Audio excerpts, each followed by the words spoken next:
বাচ্চাদের টিফিনে বা বিকেলের নাস্তায় চায়ের সাথে ঝটপটেই নাস্তাটি তৈরি করে ফেলতে পারেন। এটি খেতে কিন্তু খুবই মজাদার আর তৈরি করা খুবই সহজ।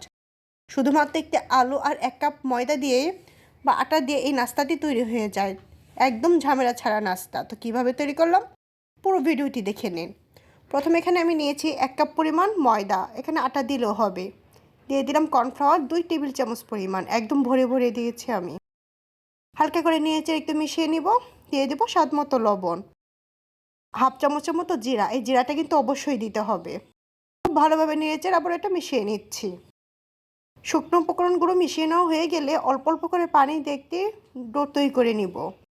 আর ডোটা আমরা যেরকম রুটি বা পরোটার জন্য ডো তৈরি করে থাকি, সেই ডোটা এখানে পারফেক্টভাবে তৈরি করে নিতে হবে, আর বেশি নরম করা যাবে না। ঠিক এইরকম একটা ডো হবে, যেভাবে করে আমরা রুটি পরোটা তৈরি করে থাকি।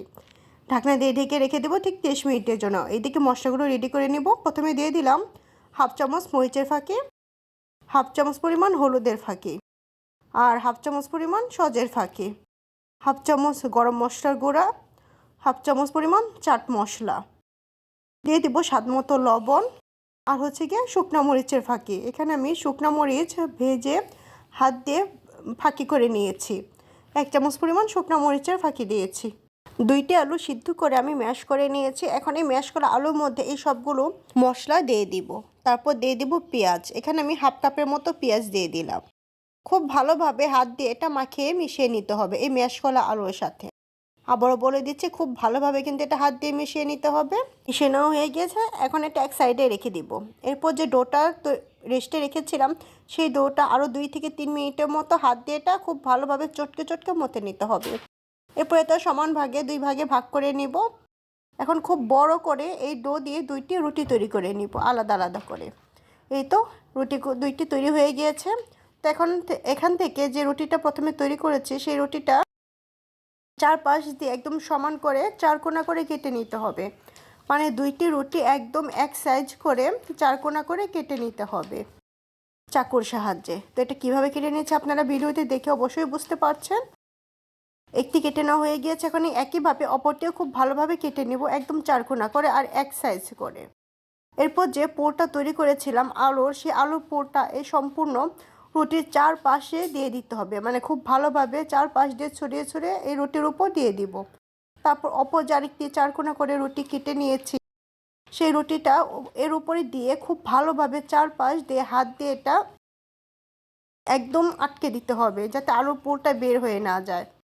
এখন একটি চাকুর সাহায্যে এটা কেটে নিব। 2 ইঞ্চি পরিমাণ করে করে সবগুলো আমি এভাবে করে কেটে নিব।